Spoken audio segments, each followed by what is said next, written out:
Yeah, I think the biggest thing, they stretch you so much, the Cavs, so that you have to prepare for a lot of different things. And, you know, I've heard this term thrown around basketball circles some, but certainly other industries as well. It's a great opportunity to build and extend our corporate knowledge.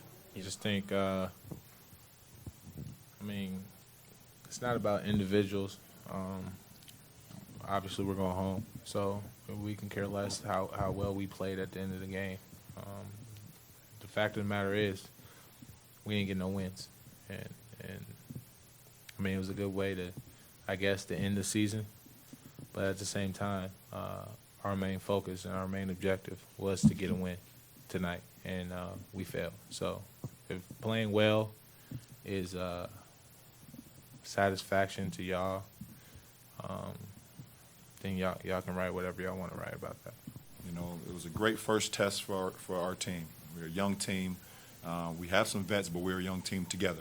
You know, and the Celtics gave us the test that we needed, some things that we haven't seen in the first round, I mean, in the regular season. And it will prepare us for the second round, which will be much tougher. We know that. So, you know, we'll be ready for it. I think our coaching staff will do a great job. And it's up to us as the players to go out and execute the game plan. We're here on the parquet floor after the Celtics got swept by the Cleveland Cavaliers. We're going to break down this game, and then we're going to break down the series for you on the Garden Report, on CLNS Radio, and Celtics Blog.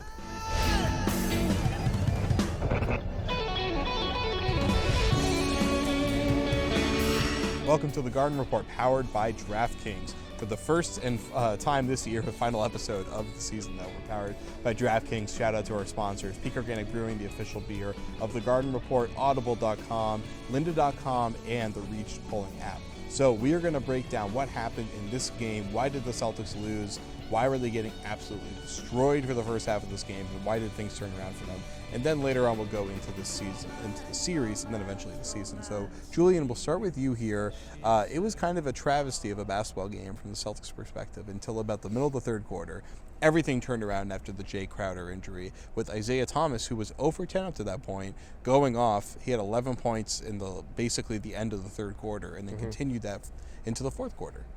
Yeah, they finished strong. This is a team that, you know, all season clawed their way back into won games that they weren't supposed to win. But against the Cavs and LeBron James in a playoff game, you can claw your way back as much as you want, it seems. But when the talent is that far apart, it didn't happen for him. And it seemed to be, you know, the final 3 games of the series were all 8-point games. So, you know, the Cavs are 8 points better than the Celtics. that is what it is.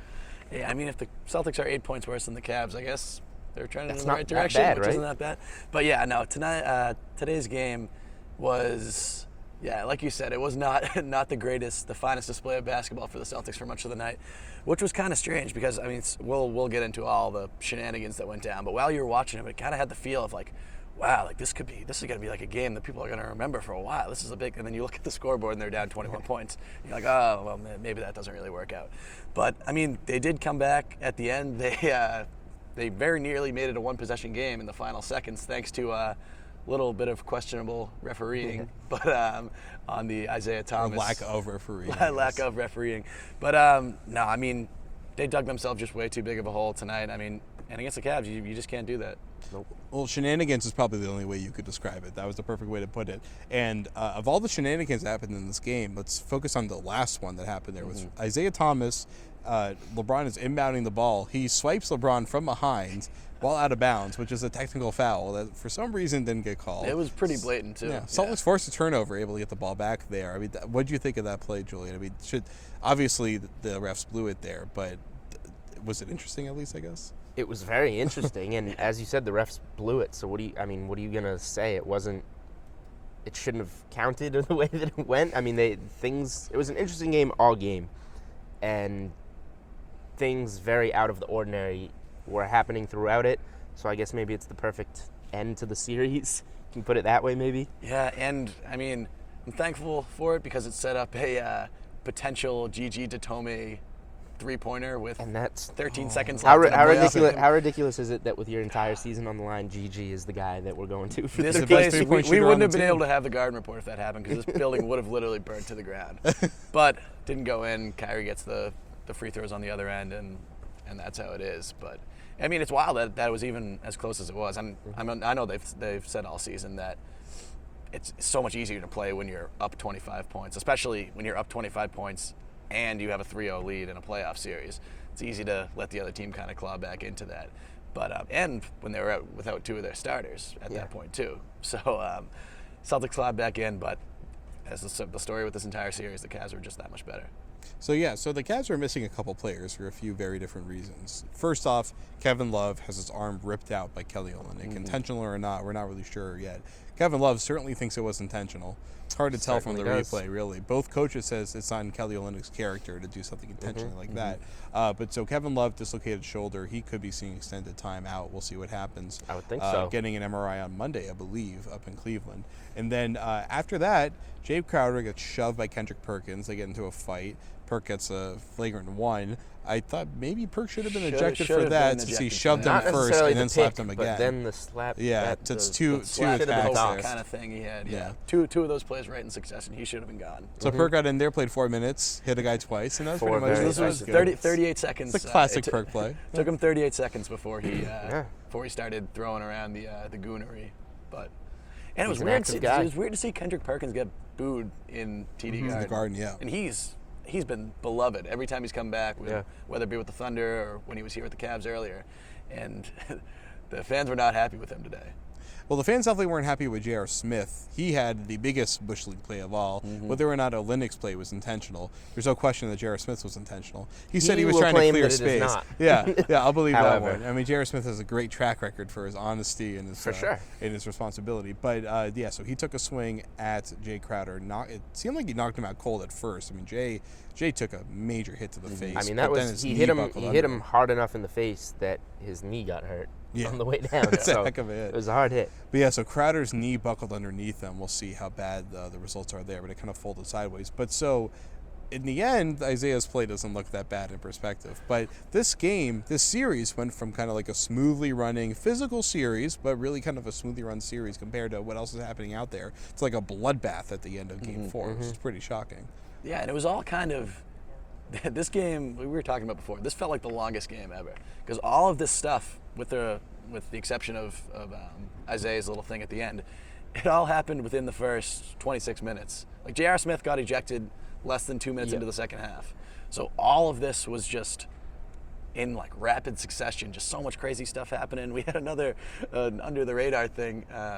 Isaiah gave Tristan Thompson a little shove right on the sideline, just a tiny one. Oh, yeah. Tristan Thompson went flying in, took out an entire row of fans in the front row, which was hilarious. If you haven't seen the Vine of it, go look at it. It was mesmerizing, oddly mesmerizing. Fans got their money's worth on courtside seats today's sure. game. There was For a lot of sure. guys flying into the For this stands. series in general. I mean, we had Game 3 that was just more like legal kind of physical basketball play, and then you just had all sorts of theatrics coming out today. I just feel like everything that happened can't look. I mean, it was a lose-lose for both teams in ways. We got to see what the deal is with Crowder. Yeah. In all likelihood, the Cavs are going to start what probably should be the Eastern Conference Finals in a second-round matchup against the Bulls without Love and J.R. Smith. So none of this is good for either team, but I just feel like it didn't look as good on the Cavs with, Love's coach sits down, says, for the most part, I don't think Olynyk did that on purpose. Love will tell you that he did, and then J.R. Smith's in the locker room arguing that his flagrant 2 is unintentional. LeBron and Kyrie came up and backed Love. I don't know how they actually feel. They're just going to back up their teammate in that situation. So I just think, the Cavs are arguing Olynyk's is definitely, without a doubt, intentional. J.R. Smith, I was just moving my arm around. Not the best look going into the next round for them. Yeah, no, and the Olynyk thing, it's funny that how ardent both teams are that it was either intentional or it was not intentional. Because you have all the Cavs saying, like, Kevin Love's was Bush League play. I knew he meant to do this. I knew he meant to grab my arm. And everybody from the Celtics saying, like, we guarantee that Kelly Olynyk did not do this. I mean, Evan Turner, shout out to Evan Turner for having a 25-minute post-game session after this last game. I missed it. That's a sincere shout out too. But yeah, he was talking to kind of address the whole thing. He addressed the J.R. Smith situation. Said J.R. Smith definitely should be suspended for 1 game. Says there's no place for in basketball for that kind of thing. All that, blah blah blah. But for the Olynyk thing, he's like, no, that wasn't intentional. Kelly Olynyk is just that bad at boxing out. He does that to us in practice every single time. And he doesn't rips get our shoulders called. out every He time. doesn't get called because he's There you have it. because he's in practice. But then both Brad Stevens and Turner were like, he's the nicest dude in the world. He's not like the kind of guy that's going to go out and like maliciously try to end somebody's season, injure somebody, anything like that. So that's what they believe. I mean, I guess only Olynyk actually knows the truth, but that's what his teammates and his coach are saying. Yeah, it certainly looked like Olynyk was just trying to pull on him. Yeah. You don't expect to. Yeah, when you're pulling on Kevin Love to pop his shoulder out. You That's don't really being expect that. tangled up. Yeah. Yep. The That definition happens. of being tangled up from what I could see. But it depends on what side of the fence you're on. Because if you're LeBron, that's a different tie-up than the ones he's seen in the Absolutely. past. Okay, so really quickly here before we go to part 2, three-point shooting they've been allergic to it. The Celtics brutal. have all series. It was really, I thought, their one chance to try to win some games in the series was to be able to outshoot them from deep, which you wouldn't expect them to be able to do. But part They of their can't. game is taking a lot of threes. But the thing is, Cleveland took more threes than the Celtics in just about every single game. Tonight took a lot more threes than them. They took Yeah, they 33 went 7 to 23. They went 7 for 33. Celtics went 3 for 23. They shot 13% from deep in Yep. an elimination game. And the fact that it was even a close game That is usually mind-blowing means- that they could do that. It's crazy. That usually means the elimination game is going to Yes. end by being eliminated. Yeah, So- they didn't make their first three until I believe the 5:22 mark of the third quarter, Was that the Isaiah Thomas and it was three? also Isaiah Thomas's first all field people. goal. So both of those things Who went not, 1 for 7 not the from recipe three. for success. Yeah, So, yeah, next year they will need more three-point shooting. And we'll be back for part 2. add in it a to the minute. list. I mean, things got a little chippy. Obviously, Kev dislocates his shoulder. Honestly, didn't see what happened, but I think it was a shared feeling that it just wasn't a basketball play. And then Jay Crowder incident, both of them got physical, but you never want to wish anything would happen to him on anyone. Just got chippy, and guys gonna stand up for themselves, and sometimes things get out of hand a little too much, but. Yeah, I seen the replay, and it didn't look like a basketball play. I've seen a lot of tie-ups in my day, and that tie-up was a little different. We want to play the game of basketball the right way. You want to be physical, but you never want the game to get out of hand where you have injuries. And we had 2 of them tonight, and you don't wish that on nobody. I hope that it wasn't a play on purpose. I don't think it's in the character of Olynyk to do that, but I hope not. We could say the same thing. We're all men here. We don't need to cry and tell you guys. So it is what it is. It's playoff basketball. We don't want to hurt anybody, but things happen, and you got to move forward.